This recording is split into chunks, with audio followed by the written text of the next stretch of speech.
Okay, hello everyone.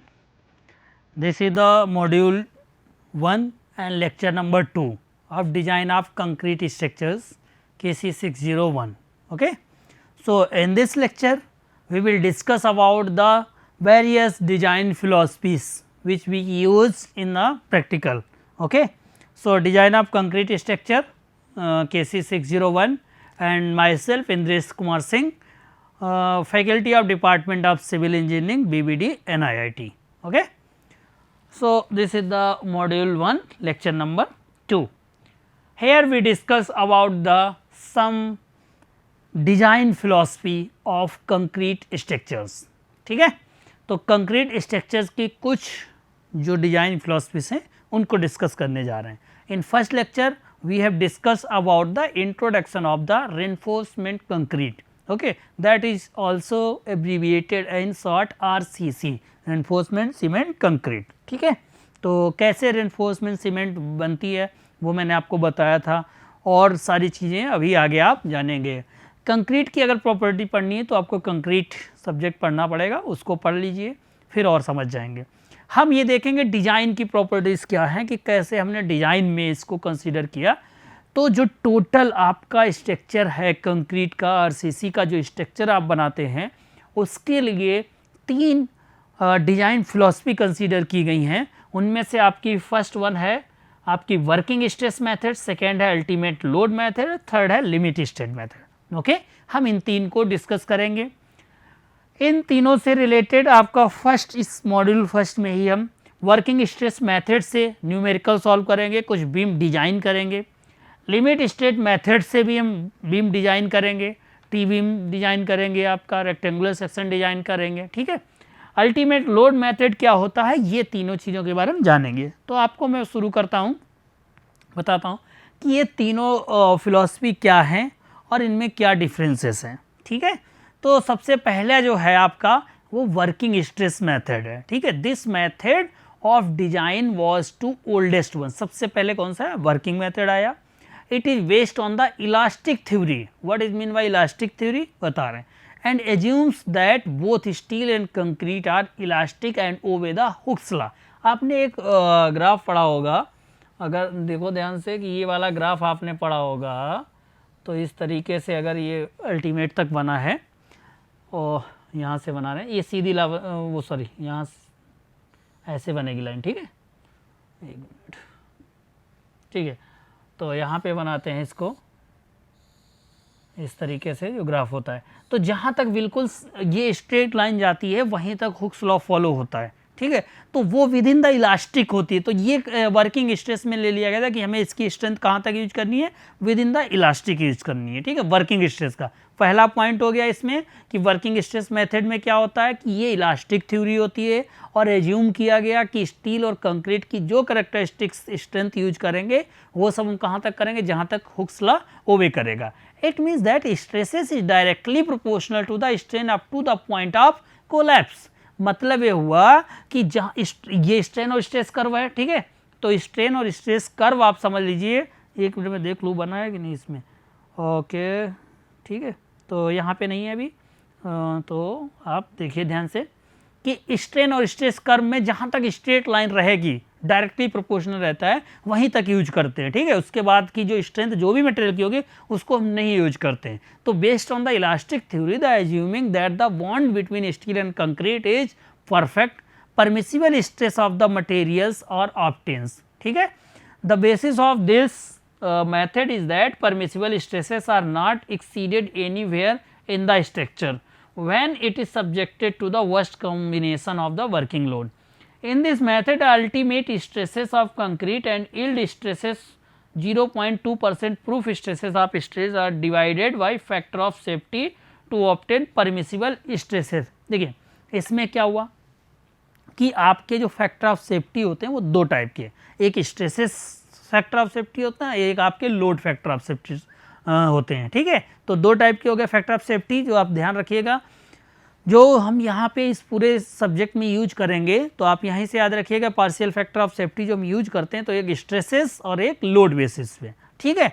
तो इसमें क्या किया गया कि वर्किंग स्ट्रेस मेथड में चाहे स्टील लो या हमारा कंक्रीट पूरा आरसीसी जो मटेरियल है, तो उसको एक इलास्टिक लिमिट तक ही उसकी स्ट्रेंथ को मैंने यूज किया है। तो इतना ज़्यादा हमने एज्यूम कर लिया इसमें, और वहाँ पर जो परमिसिबल स्ट्रेसेस हैं वो कितनी हमें यूज कर दिया, ये चीज़ें हमने यहाँ पर देख ली हैं। ठीक है, तो बाकी की जो स्ट्रेंथ होती है उसको हम नहीं यूज करते, काफ़ी ज़्यादा इसमें हमारा वो फैक्टर ऑफ सेफ्टी आ जाता है। These factor of safety takes into account the uncertain of the manufacturing of these materials. ठीक है, इसमें वो भी नहीं पता रहता है कितना ज़्यादा आपने यूज कर लिया है। बात क्या होती है कि वर्किंग स्ट्रेस मेथड जो हमारी इलास्टिक थ्योरी भी है, जो हमारा हुक्स लॉ फॉलो कर रहा है, जिसमें हम परमिसिबल स्ट्रेस यूज कर रहे हैं कहाँ तक, यील्ड पॉइंट तक।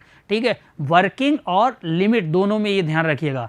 अल्टीमेट में क्या होता है, यहाँ पे ध्यान रखो कि अल्टीमेट लोड मेथड है, तो जो ग्राफ अगर आपका इस तरीके से बनेगा, यहाँ पे मैं बनाता हूँ, ठीक है, ध्यान से देखिए कि इन दोनों में लिमिट और वर्किंग स्ट्रेस मेथड में इसके यील्ड पॉइंट तक, ठीक, कहाँ तक, यील्ड पॉइंट तक हम यूज करते हैं। और जब हम अल्टीमेट लोड मेथड में जाएंगे तो उसके अल्टीमेट पॉइंट ये वाला होता है, तो वहाँ तक की पूरी मटेरियल की स्ट्रेंथ यूज करते हैं। ये डिफरेंस है इनमें दोनों में। ठीक है, अगर आप ग्राफ आपको पता है ये क्या ग्राफ है, स्ट्रेस और स्ट्रेन के बीच का ग्राफ है, तो मटेरियल की ये प्रॉपर्टी जो होती है यील्ड पॉइंट होता है, वहाँ तक की जितनी भी स्ट्रेंथ होगी वो ये दो मेथड यूज करते हैं। अल्टीमेट लोड मेथड क्या करता है, इस पॉइंट को हम अल्टीमेट पॉइंट बोलते हैं, इसको ब्रेकिंग बोलते हैं, तो इस पॉइंट तक की स्ट्रेंथ यूज करेगा। अब सोचिए इस पॉइंट के बाद हमारा स्ट्रक्चर फेल करेगा। अब आपको पता है कि आपने डिजाइन कर दिया है कि यहाँ तक की स्ट्रेंथ हम मटेरियल की यूज कर रहे हैं, तो फेल कर जाएगा तो फिर बड़ी प्रॉब्लम हो जाएगी, तो इसलिए हम इससे डिजाइन नहीं करते हैं। ठीक है, तो आपको ध्यान रखना है कि कैसे हम क्या करेंगे। तो हमें वर्किंग स्ट्रेस मेथड हम स्टार्ट कर रहे हैं, कौन सा, पहले आपको वर्किंग स्ट्रेस मेथड बता रहे हैं। वर्किंग स्ट्रेस मेथड में क्या है कि हमने कुछ एज्यूम्सन हैं वर्किंग के भी और लिमिट स्टेट में भी हैं। ठीक है, तो वर्किंग स्ट्रेस मेथड में आपका क्या है कि एक अगर कोई बीम हमने ली है, तो बीम पर देखिए यूडीएल जब हमने लोड अप्लाई किया है, तो लोड जब अप्लाई होगा तो कुछ हमारा डिफ्लेक्शन हुआ। ठीक है, अब ये डिफ्लेक्शन हुआ, यहाँ पर आप देख सकते हो, तो जितना भी डिफ्लेक्शन होगा ये कहते हैं कि ये जो प्लेन पहले था आपका, ठीक है, उसके बाद में भी जब डिफ्लेक्शन के बाद अगर मिलेगा तो वो भी आपका बिल्कुल plane during the process of bending shear deformation is neglected, मतलब प्लेन सेक्शन रिमेन्स प्लेन। कैसे रिमेन्स रहेगा कि अगर ये हमारी ये वाली न्यूट्रल एक्सिस देखो यहाँ पे दी गई है और ये पहले प्लेन था आपका, तो उसके बाद में स्ट्रेन जो होंगी वो हमारी क्या होंगी, बिल्कुल उसमें जो होंगी कांस्टेंट रहेंगी।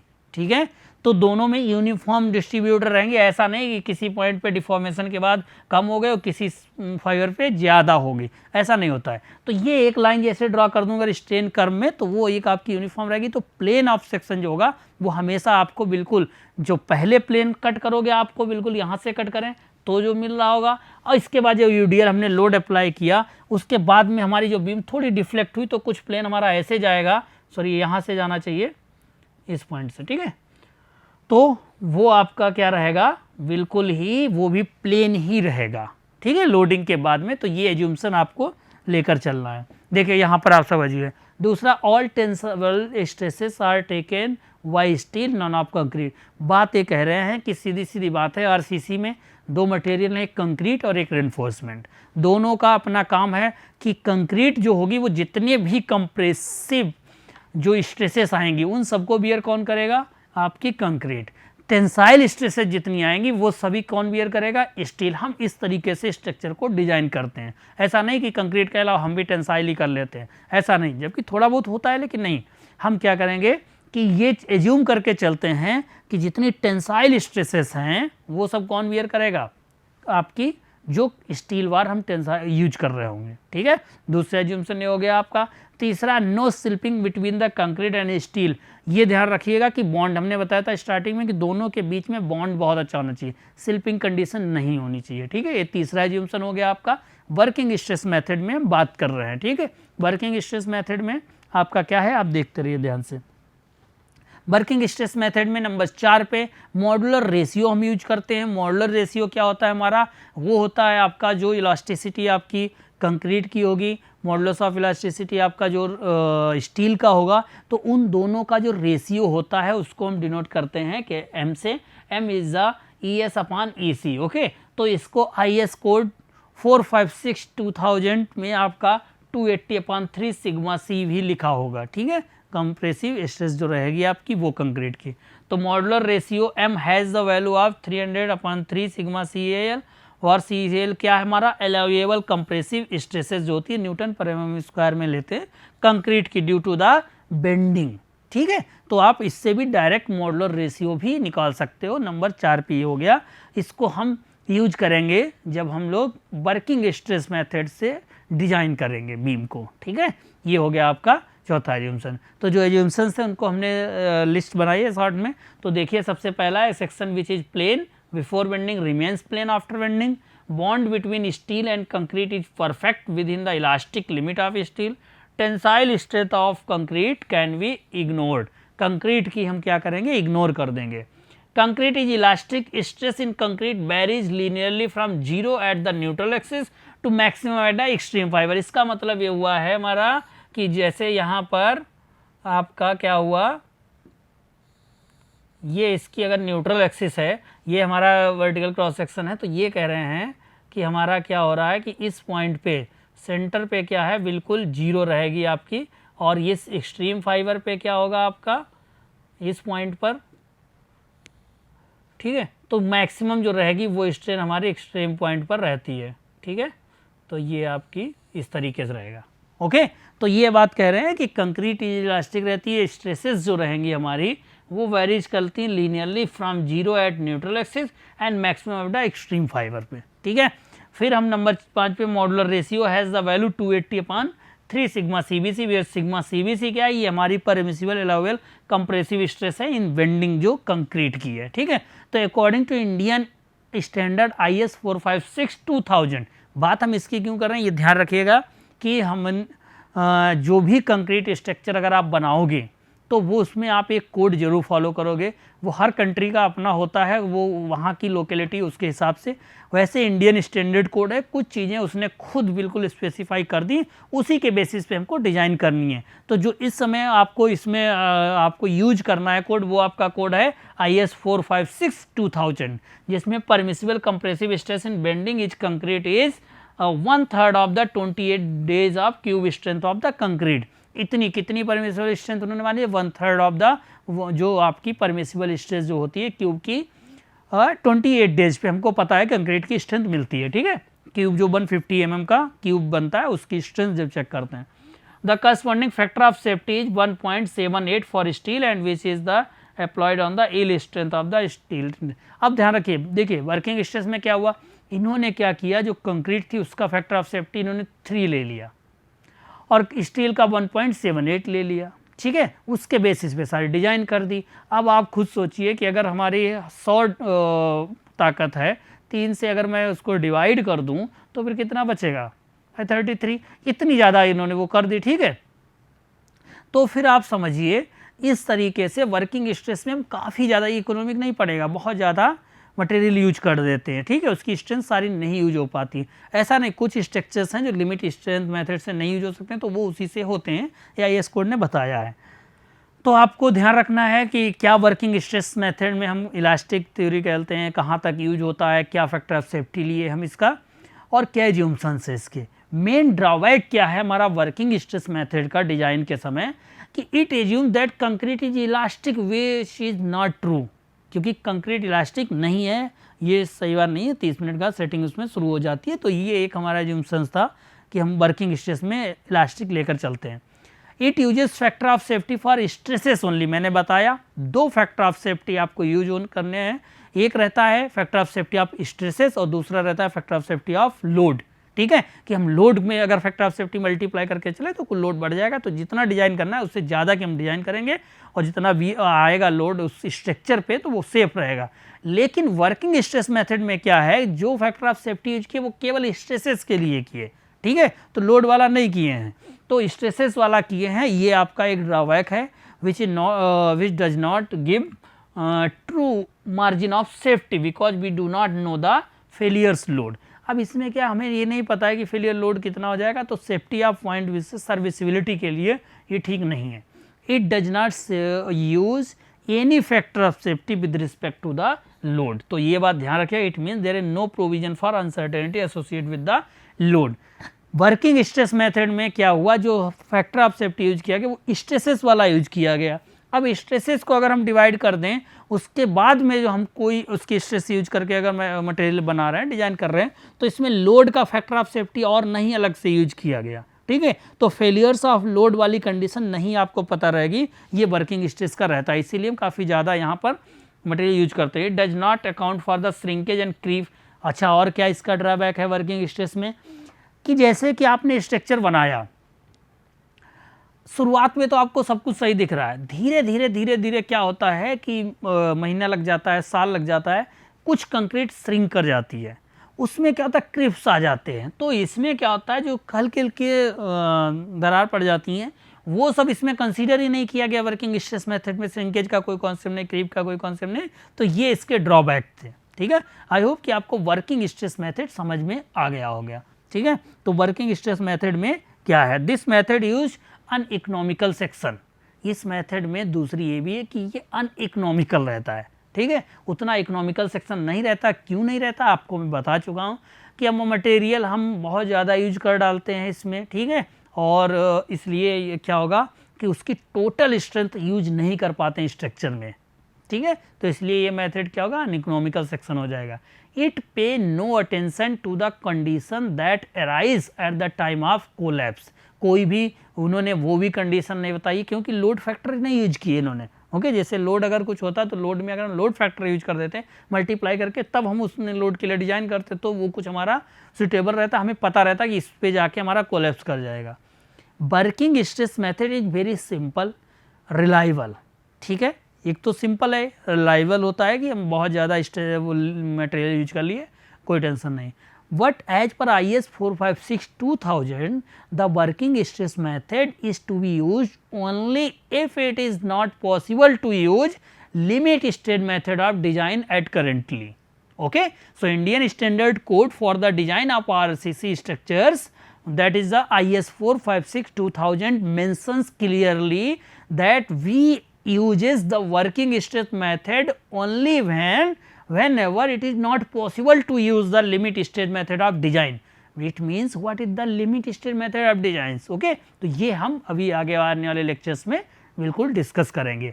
अभी केवल आप ध्यान रखिए कि चलिए वर्किंग स्ट्रेस मेथड अगर है, पहले वर्किंग स्ट्रेस मेथड ही यूज किया जाता था, तो उसको कैसे हम उससे बीम डिजाइन कर सकते हैं, हमारा फोकस केवल इतने ही रखना है कि बीम कैसे डिजाइन कर सकते हैं। तो हम क्या करेंगे, पहले आपको स्टार्टिंग के लेक्चर्स में वर्किंग स्ट्रेस मेथड से कुछ न्यूमेरिकल सॉल्व करके आपको दिखाएंगे, डिजाइन करके एक बीम दिखाएंगे, ओके। तो वो आप सीखेंगे, आपके एग्जाम में एक वर्किंग स्ट्रेस मेथड से भी आएगा और फिर लिमिट स्टेट से आएगा। तो बचा हुआ पोर्शन जो बात करेगा वो हम लिमिट स्टेट मेथड से डिजाइन करेंगे। तो वर्किंग स्ट्रेस मेथड क्या होता है, क्या उसके लिमिटेशंस हैं, ये अभी हम बात कर रहे हैं। इसके बाद में बीम पर आते हैं। Working stress method is to be basic method and its knowledge is essential for understanding the concept of the designs. अब आता है, बात हो गई अभी यहाँ पर आप समझ गए हो कि वर्किंग स्ट्रेस मेथड क्या होता है। मैंने बताया ना, इस लेक्चर में आप जान रहे हो working stress method, ultimate load method और लिमिट स्टेट मेथड, तीनों के बारे में बता रहा हूँ।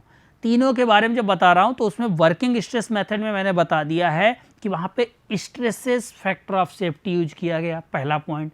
दूसरा point, load factor of safety नहीं यूज किया गया। हमको क्या पता नहीं चलता वर्किंग स्ट्रेस मेथड में, उसके अल्टीमेट फेलियर पॉइंट के बारे में क्लियर बात नहीं पता होती है। फोर्थ पॉइंट क्या हुआ, फोर्थ पॉइंट ये हुआ कि इसमें हम मटेरियल ज़्यादा यूज कर डालते हैं तो वो अनइकोनॉमिकल होता है, ठीक है। पांचवा पॉइंट क्या हुआ कि वो क्या होता है, इलास्टिक थ्योरी पे हम कंक्रीट को इलास्टिक मान के चलते हैं, ठीक है। ये हो गया वर्किंग स्ट्रेस की बात हो गई, ठीक है। और उसमें क्या करते हैं, अल्टीमेट लोड मेथड में क्या होता है, जो मटेरियल यूज कर रहे हो कंक्रीट और जो स्टील, उसका हम अल्टीमेट तक पहुंच जाते हैं, स्ट्रेंथ यूज कर डालते हैं। अब अल्टीमेट अगर स्ट्रेंथ आपने यूज कर दी, मान लीजिए आपने बीम कहा कि ये 100 किलो न्यूटन लोड बियर कर सकता है और ये अल्टीमेट पॉइंट है, अब उतने डिजाइन कर दिया आपने। अब सोचिए भाई, अगर आपने जो रूम बनाया है, अब ये तो नहीं किसी को मना कर पाओगे कि 100 ही जाए, हो सकता है किसी दिन 100.1 हो जाए, अब तुरंत क्या होगा, उसके बाद अल्टीमेट लोड पॉइंट है तो फेल कर जाएगा, तो इतनी स्ट्रेंथ नहीं। फैक्टर ऑफ सेफ्टी क्योंकि सर्विसिबिलिटी के हिसाब से ये मेथड ठीक नहीं है, ठीक है। तो अल्टीमेट लोड मेथड किस लिए नहीं यूज करते हैं ये मैंने आपको बता दिया, और इसीलिए इसको नहीं यूज करते हैं। उसके बाद में हमारा आता है limit state method. Limit state method में प्रॉपर हम उसकी कौन सी स्ट्रेंथ, फैक्टर ऑफ लोड कौन सा, फैक्टर ऑफ सेफ्टी कौन सा सर यूज करेंगे, सारी चीज़ें आपको बतानेंगे, और उसको हम यूज करते हैं। करंट में जितने भी स्ट्रक्चर्स आरसीसी के बन रहे हैं वो सब क्या होते हैं, लिमिट स्टेट मेथड से बनाते हैं। कुछ ऐसे हैं आईएस कोड 456-2000 ने मेंशन किया है कि अगर हम लिमिट स्टेट मेथड जैसे नहीं कहीं यूज कर सकते हैं तो वहाँ पे वर्किंग स्ट्रेस मेथड लगा देंगे। अब बात आई कि सर ऐसे कहाँ पे नहीं यूज कर सकते हैं, तो ऐसा होता है जैसे आपके अगर वाटर टैंक हो गया, ठीक है, वाटर टैंक में लिमिट स्ट्रेस से हम नहीं डिजाइन करते हैं, वो अभी भी वर्किंग स्ट्रेस मेथड से ही डिजाइन करते हैं, ठीक है। क्यों ऐसा करते हैं, क्योंकि वहाँ थोड़ी वाटर की प्रॉब्लम्स आ जाती, लीकेज प्रॉब्लम्स आ जाती, वो सब चीज़ें आती हैं, तो उसकी वो अलग थ्योरी हो गई। अल्टीमेट लोड मेथड जो सेकेंड आपकी फिलॉसफी है, डिजाइन फिलॉसफी है, इस इन दिस मेथड क्या कहते हैं कि अल्टीमेट लोड और collapse load is use for the design load. सबसे सिंपल इसका समझने का है कि अगर आप ग्राफ से समझ जाइए, ठीक है, तो ग्राफ से अगर आप समझेंगे तब आपको इस तरीके से, जो मटेरियल का ग्राफ आप जानते होंगे, और ये पॉइंट आपका रहता है अल्टीमेट पॉइंट। अब हम अगर यहाँ तक, ये स्ट्रेन ग्राफ है, स्ट्रेस और स्ट्रेन ग्राफ, यहाँ तक अगर इसकी स्ट्रेंथ हम पूरी यूज कर डालेंगे, और जबकि उस मेथड में यील्ड पॉइंट तक ही यूज करते हैं, तो ये क्या हो गया, अल्टीमेट में अल्टीमेट पॉइंट तक गया, इसके बाद स्ट्रक्चर फेल हो जाएगा। अब आप बिल्कुल एक्सट्रीम तक, यहाँ तक अगर लोड यूज कर रहे हो, अब डिजाइन कर रहे हो, तो यहाँ के बाद तो फिर तुरंत स्ट्रक्चर फेल हो जाएगा। बताएगा थोड़ी कि आप लोग बाहर निकल जाओ, कोई बिल्डिंग ये थोड़ी कहेगी कि हम गिरने वाले हैं, अल्टीमेट लोड पहुंचने वाला है, तो उनके पास कोई सायरन नहीं लगा होता है, ठीक है। तो सर्विसिबिलिटी और सेफ्टी के पॉइंट ऑफ व्यू से इसको नहीं यूज करेंगे ऐसे हम। तो अल्टीमेट लोड और collapse load is use at the design load. Ultimate load is obtain by multiplying working load with the load factor. यहाँ पे क्या हुआ, जो वर्किंग लोड हम ले रहे थे उसमें लोड फैक्टर अप्लाई किया गया। फैक्टर हमने आप सेफ्टी बताया आपको, यहाँ पे कौन कौन से यूज करते हैं, दो फैक्टर ऑफ सेफ्टी यूज करते हैं, एक स्ट्रेस और एक लोड। तो the load factor give the exact margin of safety in term of the load. अब इतना एग्जैक्ट फिर ज़्यादा हो गया, इसलिए इसको नहीं यूज करते हैं। इसके बारे में in this method working load are increase by suitable factor called the load factors to obtain the ultimate load and structure design to resist the these loads. जो वाइटनीस थे उन्होंने इसके बारे में एक थ्योरी भी दी है। उन्होंने क्या थ्योरी दी है, आप ये ध्यान रखिएगा कि इस क्रॉस सेक्शन पे हम देख रहे हैं कि जिसकी विड्थ V और डेप्थ D है, यहाँ पे हमने स्टील प्रोवाइड की हैं। अगर इसका स्ट्रेन डायग्राम बनाए तो वो तो बिल्कुल प्लेन बन रहा है आपका, ये न्यूट्रल एक्सिस हो गई, ये इसकी अल्टीमेट जो एक्सट्रीम फाइबर होगी उसकी स्ट्रेन हो गई, ये स्टील की स्ट्रेन हो गई। इसके बाद में जो स्ट्रेस डायग्राम बना रहे हो, तो स्ट्रेस डायग्राम देखिए ये कुछ इस तरीके से कर्व बना है, ये पैराबोलिक बना है, लेकिन इन्होंने क्या मान लिया है, ये एक्चुअल स्ट्रेस डायग्राम बनता है। अभी हम लिमिट स्टेट में डिस्कस करेंगे इसके बारे में। लेकिन व्हिटनी ने क्या माना था, इन्होंने इसको पूरा रेक्टेंगल मान लिया। अब अगर पूरा रेक्टेंगल हम मान लेंगे तो यहाँ पर क्या होगा, इसका सेंटर ऑफ जो एक्टिंग फोर्स टोटल रहेगा, क्योंकि पैराबोलिक है, कुछ स्ट्रेट लाइन होगी वो अलग होगा, इसका टोटल सेंटर पे आ गया, ये चीज़ चेंज हो गई। दूसरा, पूरे इसमें एरिया ज़्यादा बढ़ गए इसके कंपेयर में, ठीक है, तो फिर फोर्स और बढ़ जाएगा। तो ये चीज़ें इनकी थी। इसमें सबसे पहले आपको याद रखना है कि व्हिटनी ने क्या मान लिया था, रेक्टेंगल स्ट्रेस डिस्ट्रीब्यूशन वाला जो डायग्राम था उसमें इन्होंने एज्यूम कर लिया था। एक व्हिटनी ने ये काम कर लिया था। अच्छा, यहाँ पर ये सारे पैरामीटर्स हैं, क्या हैं ये आपके यहाँ पे लिखे हुए हैं कि ये क्या है, depth of rectangular stress block है कितनी, अकॉर्डिंग टू व्हिटनी की वैल्यू क्या थी उसकी, ठीक है। तो ये सब कैसे निकालते हैं ये बताएंगे, न्यूट्रल एक्सिस की डिस्टेंस, ये हम आगे डिस्कस करेंगे। अभी आप केवल ये समझ लीजिए तीनों फिलॉसफी हैं क्या, ठीक है। Assumption based of the IS 456 यहाँ पे दिए गए हैं, section which is plane before the bending, इनके भी एज्यूमशन सब दिए गए हैं, मैंने डिस्कस किए हैं, तो आप ये सारी चीज़ें यहाँ से देख सकते हो, ठीक है। तो ये एज्यूमशंस किसके हैं, अल्टीमेट के। लिखने के लिए आप लिख लीजिएगा ये वाले पॉइंट्स। अब इंडियन स्टैंडर्ड IS कोड जो है आपका, उसने क्या क्या कुछ कंडीशन अल्टीमेट डिजाइन लोड के लिए बताई है, कैसे the structure in which the effect of wind earthquake load ignore करना है, तो यू शुड बी इक्वल, कितना टोटल लोड लेना है, क्योंकि यहाँ पे अल्टीमेट लोड ले रहे हैं, तो जो डेड लोड होगा 1.5 2.2 लाइव लोड। याद रखिएगा, अगर हम विंड और अर्थक्वेक लोड को इग्नोर कर दें तो इसमें इंडियन स्टैंडर्ड ने बताया है कि अल्टीमेट लोड मेथड में कितना टोटल लोड आप कंसीडर करोगे कि 1.5 dead load plus 2.2 into live load. ये क्या है, लोड फैक्टर्स यूज किए गए।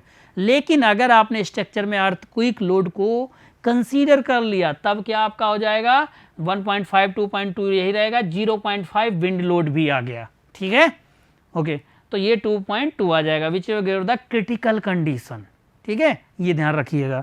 ड्रॉबैक क्या है, since load factor is applied on the working load there is no provision to account for the uncertainty associated with the variation in the material stresses. There is no provision for the method for control against the excessive deflection, यहाँ पे कोई नहीं था। तो ये हमारा ultimate method है। इसलिए क्या reason, if the section is design based on the ultimate design there is the danger that although the load factor is adequate the cracking and the deflection at the service load में भी excessive. Cracking may be excessive if the steel stresses are high or if the bars are widely distributed, इसमें पूरा हो जाएगा। तो ये problem हो जाएंगी, इसलिए हम अल्टीमेट लोड मेथड को नहीं यूज करते हैं। तो याद रखिएगा, working stress method, ultimate load stress method, limit stress method, ठीक है। तो लिमिट के बारे में अभी उतना नहीं बताएं, क्यों, क्योंकि उसके बारे में डिजाइनिंग शुरू करेंगे तब अभी उसमें हम बताएंगे नेक्स्ट लेक्चर में। तो आपने देख लिया कि वर्किंग स्ट्रेस मेथड क्या होता है और अल्टीमेट लोड मेथड क्या होता है। तो अल्टीमेट लोड का तो नहीं करना है आपको डिजाइन, वर्किंग स्ट्रेस मेथड से नेक्स्ट क्लास में उसकी पूरी डिजाइन की step by step numerical solve करेंगे, ठीक है। तो अब आपका आरसीसी सब्जेक्ट जो है ये मॉड्यूल 1 का जो नेक्स्ट लेक्चर होगा उसमें आपको इसके बारे में बताएंगे। ओके क्लास, तो थैंक यू।